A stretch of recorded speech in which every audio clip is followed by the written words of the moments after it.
Today on Mini Tip Monday, we're talking about how do you know what lens you should use? Should I use a wide angle lens like this or a long lens? There are 3 reasons for choosing each specific lens type.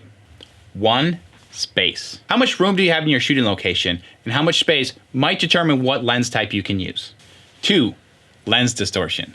The wider the lens, the more distorted the image, like this. The longer lens, the more compressed the image will be. It's all math and physics on this, so just trust me, that's the way it is. 3, emotion.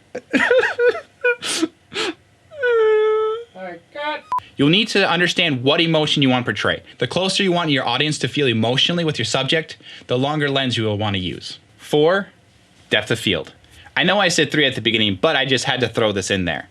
The longer your lens, the shallower your depth of field, which basically means the more out of focus your background will be. Check this out in real-world example. There are so many more things to consider when choosing your lens type, but this is all we have time for in a Mini Tip Monday. We'll be doing a more in-depth video later. Thank you for watching this video. If you liked it, please like, comment, share, subscribe. If you didn't like this video, you should. I'm Luke Melke, helping you master the art of filmmaking.